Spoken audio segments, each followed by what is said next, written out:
Hola YouTube, apa kabarnya? Kembali lagi dengan Forhes. Yo, semoga yang nonton video ini selalu diberikan kesehatan, keselamatan, dan juga semua kebutuhannya bisa tercukupi. Mantap. Ini videonya masih di siang hari bulan puasa. Sebentar lagi mau lebaran. Ya, mudah-mudahan teman-teman semua selalu punya sesuatu yang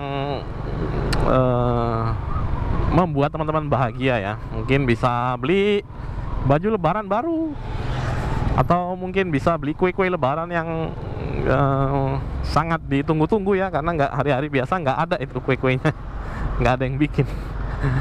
Ya pokoknya ya, semoga teman-teman bisa mendapatkan lah kebahagiaan-kebahagiaan kecil yang penting, karena kebahagiaan kecil itu penting. Oke, kali ini saya mau ya ngebahas lagi lah, sharing lagi ya, soal banyak sekali pertanyaan di YouTube saya itu, terutama yang soal ini ya, yang belajar naik motor ya kali ya. Jadi banyak pertanyaan yang menanyakan mungkin, atau dia penasaran kali ya dengan jawaban saya ya, tentang beberapa hal itu.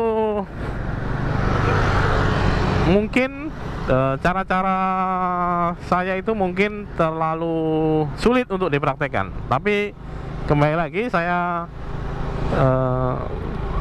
ingatkan bahwasanya video yang saya bikin itu banyak, beragam justru. Makanya itu saya bilang kalau tutorial saya itu versinya banyak gitu, jadi tinggal disesuaikan aja dengan kebutuhan ya, dan juga kemampuan. Karena misalnya video belajar keseimbangan itu ada beberapa versi, ada beberapa sudut pandang, yang mana saya bisa bikin videonya tutorial seperti ini ya, saya ngomong sendiri, atau bisa juga teman-teman lihat cara saya mengajarin pemula, itu ada di playlist tutoring. Jadi teman-teman tinggal lihat aja mana yang cocok, yang kira-kira mudah untuk teman-teman praktekkan sendiri ya, di tempatnya masing-masing. Karena saya bikinnya nggak cuman versi satu versi saklek aja ya. Jadi ya saya terbuka juga dengan ide-ide dari teman-teman, solusi-solusi alternatif yang lain ya. Tapi yang saya bikin itu yang biasanya sudah pernah saya alami ataupun sudah pernah saya praktekkan. Terutama kalau saya udah pernah mengajarin pemula ya, orang yang benar-benar pemula, nggak bisa naik sepeda, terus nggak pernah naik motor juga, itu yang benar-benar saya alami gitu ya, pengalaman, namanya pengalaman ya. Jadi dari yang saya alami, bukan yang katanya ya. Katanya pemula nggak naik sepeda, nggak bisa naik sepeda itu nggak bisa naik motor. Yang saya alami, pemula nggak bisa naik sepeda, bisa naik motor. Terus lebih harus duluan belajar ngegas dulu. Enggak juga, yang saya alami belajar ngerem dulu malah lebih bagus, karena dia terbentuk kebiasaannya untuk menarik tuas rem ya. Jadi refleksnya sudah terbentuk untuk menarik tuas rem ketika terjadi sesuatu mungkin yang dia masih belum bisa pahami atau belum bisa dia kuasai. Misalnya dia belajar belok-belok, terus kemudian beloknya terlalu melebar. Nah itu kalau dia nggak refleksnya nggak terbentuk untuk ngerem, dia biasanya bablas gitu ya, selonong boy. Nah kalau dia refleksnya ngeremnya udah terbentuk, yang pasti yang dilakukan yang pertama ya pasti dia ngerem, menurunkan kecepatan, terus berhenti. Sudah sering sekali saya bikinkan untuk videonya juga, untuk situasi-situasi tertentu yang mungkin pemula itu masih kagok, harusnya ngapain gitu ya. Itu ya, saran saya selalu ya direm dulu aja, direm, berhenti, baru dibenerin dulu posisinya, atau mungkin istirahat dulu sebentar, terlalu capek mungkin ya, fokusnya dan konsentrasinya terganggu. Istirahat dulu sebentar, baru nanti lanjutkan lagi ketika sudah enaken. Terus ya untuk beberapa Beberapa komen yang bilang itu kalau ngeremnya bisa pakai satu rem aja, bebas ya, silakan dicoba sendiri. Tapi kalau yang saya alami, yang dari pengalaman saya yang saya alami yaitu ngerem untuk pakai rem belakang doang saja solo, itu tentu saja pengeremannya nggak sekuat kalau pengeremannya pakai kedua rem. Sama juga dengan pengereman yang cuma pakai rem depan doang, itu bisa slip, bisa jatuh. Makanya saya selalu bilang pengereman keduanya itu adalah bagus ya, untuk ngelatih refleksnya dulu aja ya, nggak usah terlalu dipikirkan. Wah ini nanti kalau kondisinya gini nanti pasti jatuh, itu pasti slip, auto slip, nggak juga ya. Kecuali kalau kamu nariknya kenceng-kenceng gitu ya. Karena kamu nggak pernah pakai rem belakang mungkin, atau nggak pernah pakai rem depan mungkin ya, terus tiba-tiba sekalinya pakai kamu tarik kenceng ya jatuh, slip gitu ya istilahnya. Apalagi kalau di jalan berpasir. Nah, jadi kalau pakai rem, saran saya selalu pakai keduanya, gunakan keduanya. Ini bukan apa-apa ya, bukan nyari benar salahnya ya. Ini saya supaya refleksnya kebentuk aja, refleksnya kebentuk ketika kamu di posisi apapun. Ketika narik remnya, ya rem kedua-duanya yang kamu pakai ya. Kalau masalah penggunaan atau kekuatannya sendiri ya itu balik lagi ke pengalaman ya. Jadi kalau kamu kecepatannya selalu 60, 70 dan kamu ngeremnya cuma pakai rem belakang doang, saya pastikan ya nggak berhenti motornya. Dan kalau di jalanan berpasir pun kecepatan 60, 70 ketika kamu lakukan pengereman pasti slip juga, slip roda belakang. Terus ya itulah ya, makanya kalau untuk beberapa teknik yang dasar ya, kayak ngerem itu saya selalu bilang kalau gunakan kedua rem, karena dari yang saya alami, dari pengalaman saya, kedua rem itu lebih efektif daripada penggunaan satu rem di kondisi jalan yang berbagai kondisi jalan. Oke lah, saya putar balik dulu di sini ya. Set. Kosong, depan kosong, belakang kosong.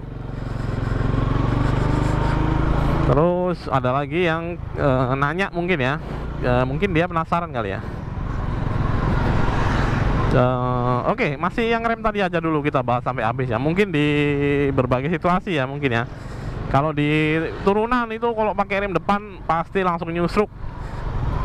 Kembali lagi saya kalau pakai rem belakang doang posisinya ya, kalau mungkin untuk pelan mungkin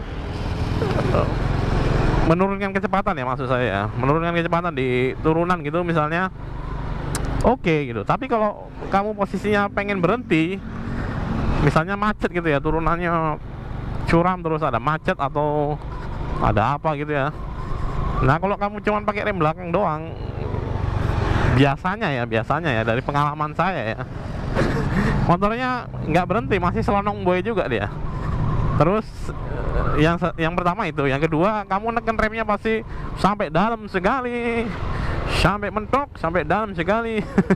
Yang pasti itu capek sekali, apalagi kalau kamu dapat jalan turunan itu yang panjang-panjang atau naik turun gitu, jalan pegunungan gitu ya.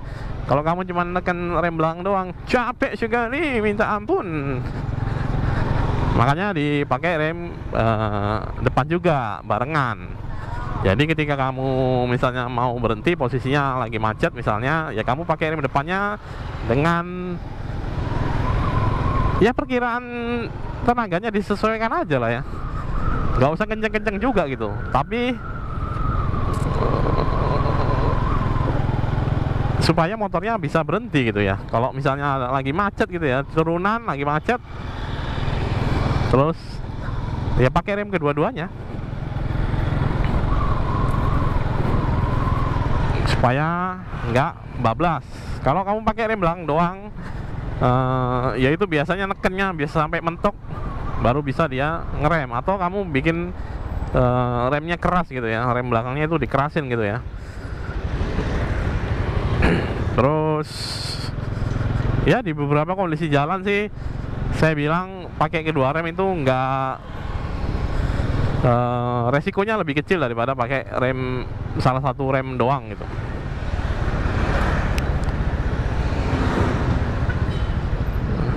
Terutama kayak kondisi jalanannya licin, jalanannya basah, baru hujan, itu tentu saja pengalaman lagi-lagi yang ngomong ya. Kalau kondisinya jalannya basah, hujan, kalau cuman pakai rem depan doang pasti slip. Makanya pakai rem belakang dan rem depan. Kalau lagi-lagi kembali lagi ya, kalau kebiasaanmu naik motor itu 60-70 km per jam, di saat hujan masih juga kamu paksakan dengan kecepatan segitu, ya resikonya kan kamu udah tahu nih, bakalan slip, bakalan susah untuk berhenti. Bahkan untuk menurunkan kecepatan pun ya bakalan ada resikonya untuk slip ya. Jadi ya makanya biasanya kalau saya itu kalau udah hujan, kecepatan saya pasti berkurang setengah ya. Misalnya kalau saya kondisi jalanan biasa kayak gini, saya kecepatannya 40-50 km per jam. Nah kalau kondisi jalanannya basah, hujan gitu ya, itu biasanya saya turun setengah kecepatannya, bisa di 20-25 km per jam. Nyari amannya aja ya, mungkin bawaan umur juga kali ya. Terus ya beberapa pertanyaan seperti, Bang, kalau biar pelan itu kita bisa pakai ngerem juga nggak sekaligus ngegasnya gitu, sekaligus ngegas sekaligus neken rem? Nah enggak juga seperti itu ya, dari yang saya alami, dari pengalaman saya. Ya kalau mau pelan ya mainkan gasnya aja, gasnya di pelintir pakai feeling, nggak dibejot gini ya. Kalau dibejot gini, iya kamu bakalan kaget gitu, dan kamu bakalan ngerasa, wah ini motornya kayaknya gasnya terlalu kenceng gitu ya, terlalu jambak gitu ya. Padahal ya enggak juga gitu. Semua motor sih bisa di gas dengan lembut gitu ya. Jalannya juga pasti enak gitu. Rata-rata ya. Ini motor 125 cc juga ya enggak gimana ya, sama juga. Kalau saya naik Beat ya sama gitu. Naik Beat yang 110 cc, naik ini yang 125 cc mungkin, naik apa lagi, naik Fiction yang 150 cc mungkin kecepatannya sama aja gitu ya, karena saya muter gasnya ya mirip kondisinya, caranya ya. Nah ini seperti ini kan saya pelan-pelan nih ya, ini sama kayak saya naik Beat juga, saya pelan-pelan seperti ini. Mau naik motor apa, mau naik motor Fiction misalnya yang 150 cc ya, saya pernah naik Fiction ya, punya temen minjem. Atau naik CB, Street Fire itu sama juga. Saya kalau naik motor itu ya nggak dibejek-bejek ya gasnya ya, dipelintir terus, udah ditahan aja gini gitu. Nah kalau sambil direm, dia jatuhnya boros ya. Yang pertama boros bensin ya, karena kamu harusnya bisa jalan santai gitu ya, nggak perlu narik rem terlalu, nggak perlu narik gas terlalu dalam. Terus yang kedua ya ini, kampas remmu cepat habis gitu.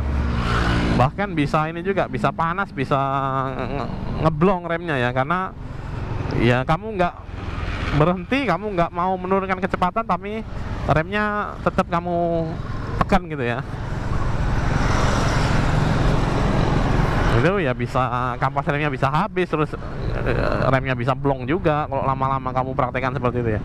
Ya saran saya ya belajar memutar gas pakai feeling. Itu pelan-pelan ya, nggak bisa langsung bisa ya memang ya, tapi ya pelan-pelan. Nah, butuh waktu, tapi bisa dilakukan. Nggak perlu sambil neken rem, sambil muter gas, sambil neken rem gitu ya, supaya bisa dapat kecepatan yang pelan. Oke, ya videonya kali ini agak random ya. Tapi ya nggak apa-apa lah ya, namanya juga sharing-sharing buat pemula. Ya sudah, tidak apa-apa. Siapa tahu videonya bermanfaat juga, berguna. Oke, demikian untuk video kali ini.